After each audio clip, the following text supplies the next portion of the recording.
안녕하세요. 저는 50대 초반의 여자입니다. 익명으로 제 이야기가 소개된다는 말을 듣고 어렵게 사연을 보내게 되었습니다. 저는 남편과 30대 중반에 결혼했습니다. 요즘은 워낙 30대 넘어서 결혼한 사람들이 많은데 저 때만 해도 늦은 결혼이었거든요. 저는 남편과 중매로 만나 결혼했습니다. 그래서 부모님이 엄청 좋아하셨어요. 그래서 결혼하고 딸 둘 낳고 나름대로 잘 살고 있었죠. 남편은 직장을 다니다 그만두고 현재 사업을 하고 있고요. 제 남편에는 형이 2명이 있습니다. 한 명은 현재 미국에 거주하시고 나머지 한 명은 서울에 계시죠. 그리고 저희 부모님도 서울에 살고 있어요. 시부모님 모두 건강하게 살아 계시고요. 제 아주버님의 아내, 그러니까 제 작은 형님에게는 친구분이 한 명 있는데요. 그분이 미용사입니다. 그래서 저도 자주 가서 머리를 했죠. 저희 집에서 그리 멀지 않은 동네에서 미용실을 하시는데 꽤 실력이 좋으시거든요. 그날도 염색을 하려고 미용실에 갔어요. 그런데 문이 잠겨 있더라고요. 잠시 외출했나 영업을 안 하나 생각이 들면서 내일 다시 와야 하는 고민이 들더라고요. 미용실 앞에서 10번 정도 고민하다가 내일 다시 오자 결정하고 집에 가려는데 화장실이 가고 싶더라고요. 미용실 상가 뒤쪽으로 가면 공용 화장실이 있거든요. 그래서 화장실 쪽으로 향했죠. 그런데 화장실 가는 길이 미용실 뒤편이에요. 머리 감는 공간이요. 그래서 머리 감는 공간 뒷문으로 나가면 바로 화장실이 나오거든요. 아무튼 화장실을 가려고 하는데 미용실 쪽에서 여자 신음소리가 나는 거예요. 이상하잖아요. 분명 문이 잠겨 있었는데요. 제가 살펴보니까 미용실 뒤쪽에 아주 작은 창문이 하나 있거든요. 환기할 수 있는 창문이요.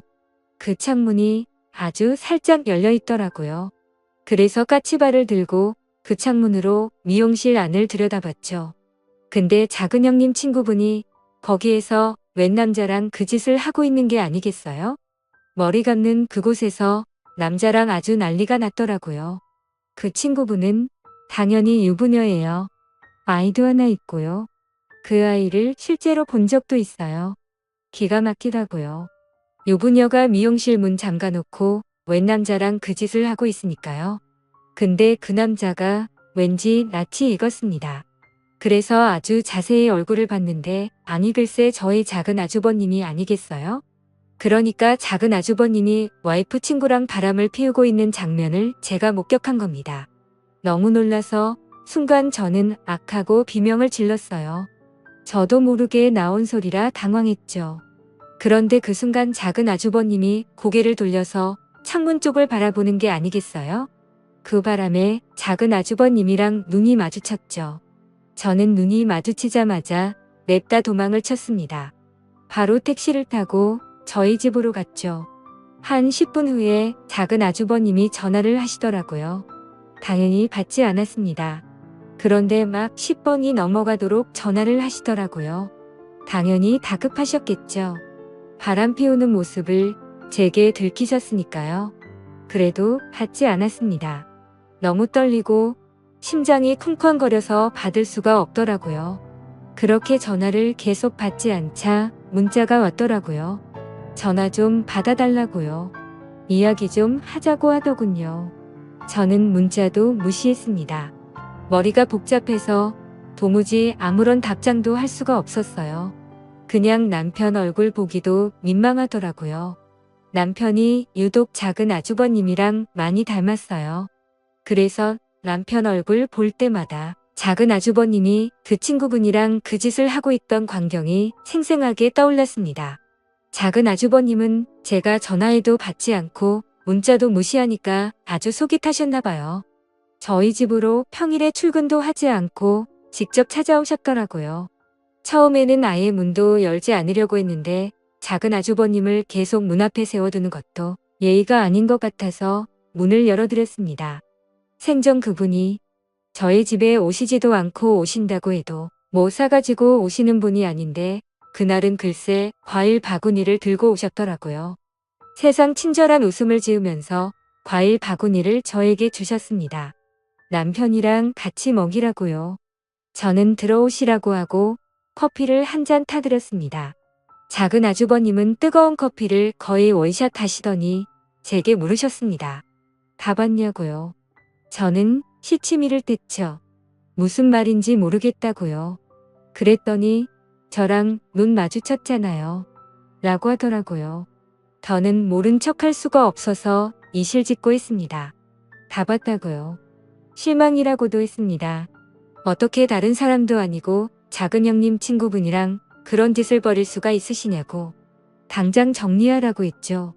그랬더니 그때부터 작은 아주버님이 정말 사정사정하시더라고요.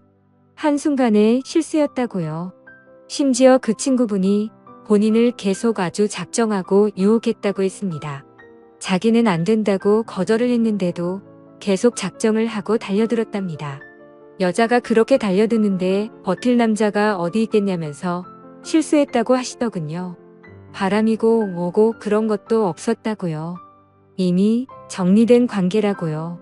그러니 제발 작은 형님에게 말하지 말아달라고 하셨습니다. 안 그래도 작은 형님에게 말해야 하나 말아야 하나 고민이 됐거든요. 하지만 말하지 말아달라고 부탁을 아닌 심술이 나서 작은 형님에게 당장 고자질하고 싶었습니다. 그런데 작은 아주버님이 그런 제 마음을 읽으신 것 같더라고요. 대뜸 저에게 비밀로 해주면 제 남편이 빌린 돈을 갚지 않아도 된다고 하시더군요. 저희 남편이 사업 시작하면서 작은 아주버님께 돈을 좀 빌린 게 있거든요. 그래서 달마다 조금씩 작은 아주버님께 그 빌린 돈을 갚는 중이었습니다. 솔직히 저도 사람인지라 솔깃하더라고요. 빌린 돈을 갚지 않아도 된다고 하신 이 마음이 흔들린 것이 사실입니다. 아무리 가족이라고 해도 남의 가정일인데 제가 굳이 말할 필요가 있겠냐고요. 그냥 모른 척하는 게 현명한 거 아니겠냐고요. 그래도 대놓고 비밀로 해주겠다는 게 너무 쏙 보이는 것 같고 왠지 죄책감도 들어서 일단 생각해 보겠다고 했습니다. 저도 생각을 정리할 시간이 필요하다고요. 작은 아주버님이 잘 좀 생각해 보달라고 하시더군요. 그리고 거듭 비밀로 해달라고 하고 돌아가셨습니다. 그때부터 진짜 잠이 오지 않더라고요. 도저히 어떻게 해야 할지 몰랐습니다. 그렇게 고민 끝에 저는 일단 비밀로 하기로 했어요. 작은 아주버님이 다시는 그러지 않겠다고 하시니 믿어보기로 한 거죠. 실수였다고 했으니까요. 그런데 그 말이 다 거짓말이었더라고요. 제가 비밀로 했는데 왠지 찝찝했습니다. 그래서 그 뒤로 몇 번 미용실에 갔죠. 혹시 작은 아주버님이 또 계실지도 몰라서요. 그런데 글쎄 작은 아주버님이 또 미용실에 앉아 계신 겁니다.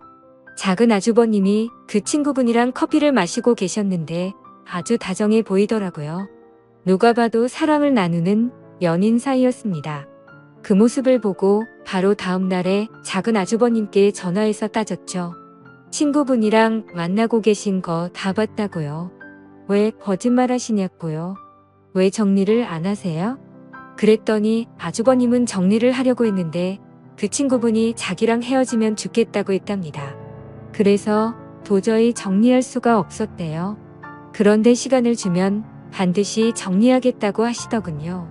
그때부터 왠지 저도 모르게 작은 아주버님이랑 공범이 된 것만 같아서 죄책감 때문에 남편 얼굴도 잘 볼 수가 없었어요. 그래서 고민하다가 그 친구분을 찾아갔습니다. 그리고 아주 잘 타일렀어요. 작은 형님을 생각해서라도 이러시면 안 된다고요. 제발 작은 아주버님이랑 정리하시라고요. 그래도 저는 그분이 나름 교양이 있고 생각이 있는 분이라고 생각했거든요. 그런데 이제 보니 제가 사람을 잘못 본 거더라고요. 아주 코웃음을 치시면서 그럴 수 없답니다. 그러면서 작은 형님이랑은 사실 별로 친하지 않대요. 친구라고 나오는데 서로 별로 연락도 안 한다고요. 아니 전에는 저한테는 작은 형님이랑 엄청 친하다고 그렇게 말하더니 이제 와서 친하지 않다네요. 그게 말이 되나요? 그래서 제가 유부녀 유부남이 이러면 안 되는 거 아니냐고 했더니 사랑하는데 그게 무슨 상관이냐 하더군요. 그러면서 본인은 작은 아주버님이랑 재혼할 거라고 했습니다. 자기 남편에겐 이미 이혼하자고 말한 상태고 자기는 무서울 게 없대요. 작은 형님이 모든 사실을 알아도 무서울 게 없답니다. 상간녀 취급을 받아도 작은 아주버님만 있으면 상관이 없다고요. 작은 아주버님에게 아주 푹 빠진 것 같았죠. 저는 작은 아주버님께 확실히 정리하라고 했습니다. 그분은 헤어질 생각이 없어 보이고 작은 아주버님이랑 결혼을 하겠다고 하는데 그럼 안 된다고요. 하루빨리 정리하라고 했죠. 알겠다고 하더군요. 시간만 주면 정리하겠다고요. 그리고 나서 2주쯤인가 모르는 번호로 연락이 와서 받았더니 그 작은 형님 친구분이더라고요. 무슨 일이냐고 물었더니 만나자고 하셨습니다. 할 말이 있다고요. 그래서 미용실로 찾아갔더니 엉엉 울면서 작은 아주버님이 바람을 피운다고 하더라고요. 아니, 이미 그 친구분이랑 바람을 피우고 있는 작은 아주버님이 또 무슨 바람을 피운다니. 제가 그게 대체 무슨 소리냐고 했더니 글쎄 작은 아주버님에게 또 다른 여자가 있답니다. 본인이 얼마 전에 알아냈다고요. 자기가 그 여자 누구냐고 따져 물으니까 알 거 없다고 하면서 헤어지자고 했습니다. 이미 다른 여자를 사랑하게 됐다면서요. 저를 붙잡고 엉엉 울면서 말하더라고요. 그런데 제가 듣다가 대체 그런 말을 왜 나한테 하는 거냐고 했더니 저보고 작은 아주버님 좀 설득해달래요. 그래서 뭘 설득하냐고 했더니 그 여자랑 헤어지라고 말을 해달랍니다. 기가 막히더군요. 본인도 바람을 피우는 주제에 누구 보고 헤어지라고 부탁을 해달라는 건지. 그래서 그런 건 내가 알아서 할 테니 신경 쓰지 말라고 했죠.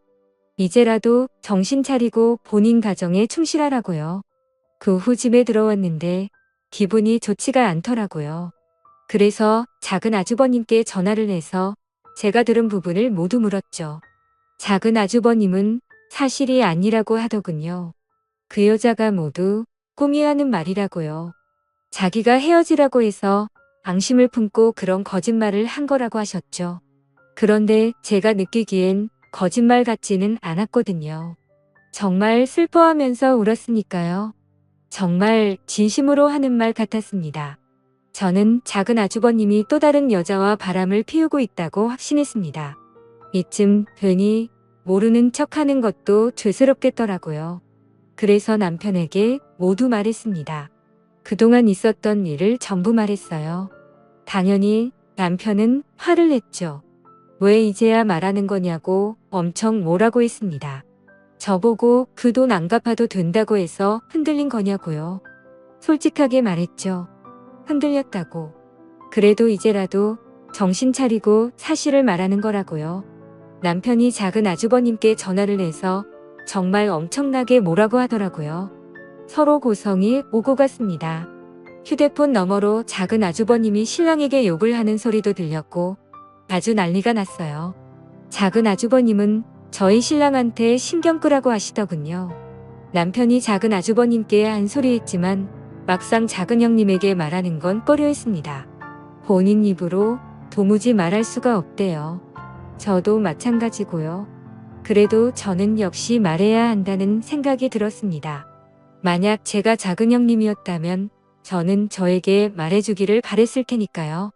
저는 정말 어렵게 용기를 내서 작은 형님에게 말했습니다. 그동안 있었던 일 전부 숨기지 않고 말했죠.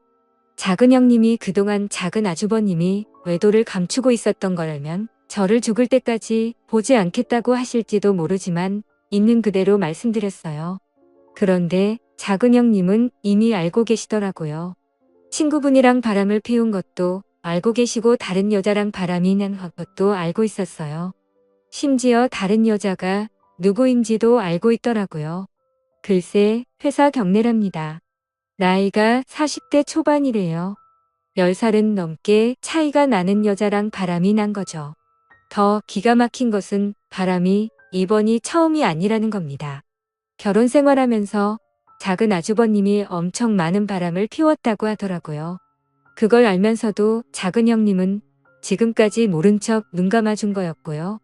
작은 형님은 저에게 조금 실망했다고 했지만 이제라도 말해줘서 고맙다고 하시면서 자기를 도와달라고 하셨습니다.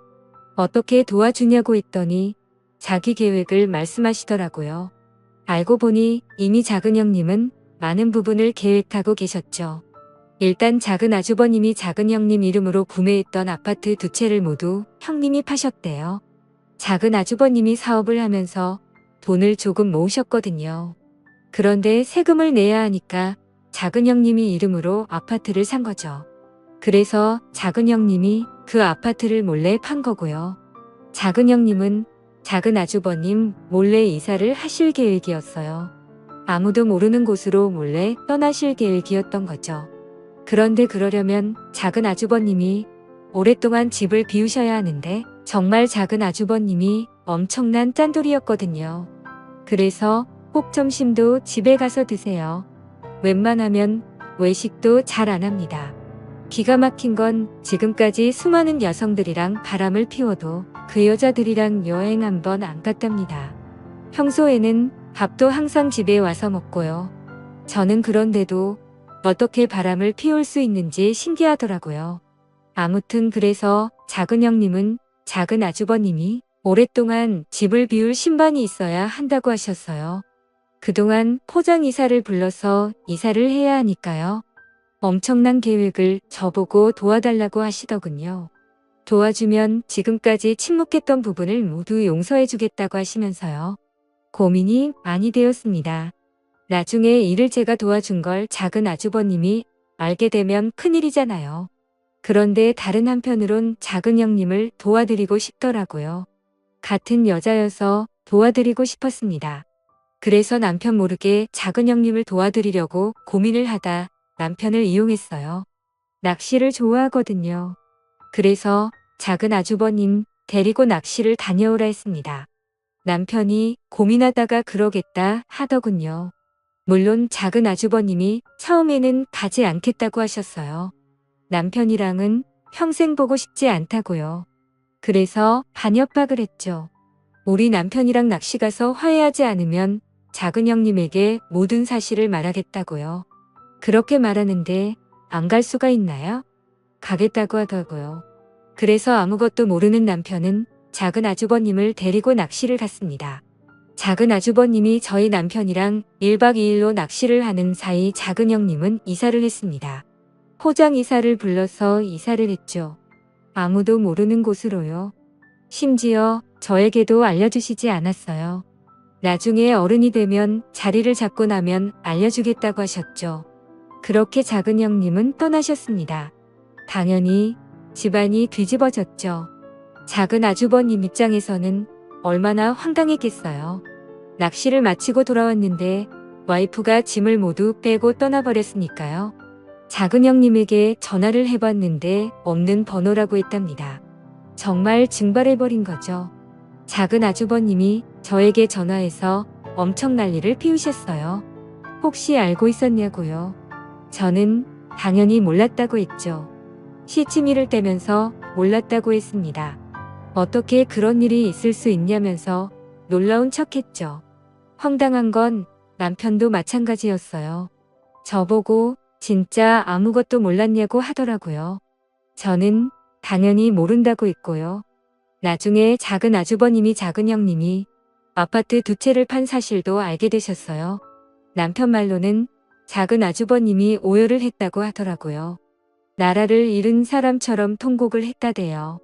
작은 형님을 잡으려고 해도 어디로 갔는지도 모르고 번호도 모르니 잡을 수가 없다고요.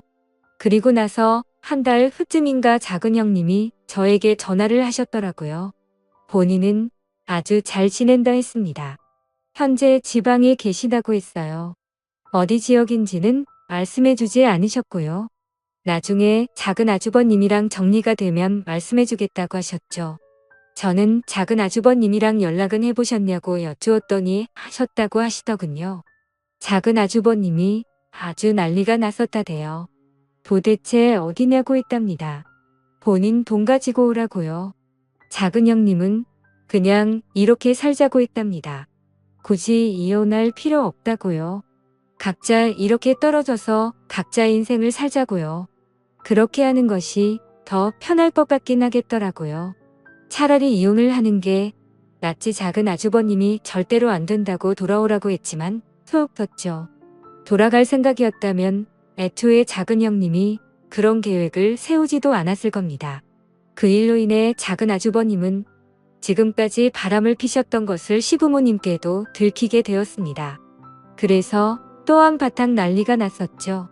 그리고 시부모님이 작은 아주버님이랑 저희 부부를 불러서 이게 대체 무슨 일이냐고 화를 내셨어요.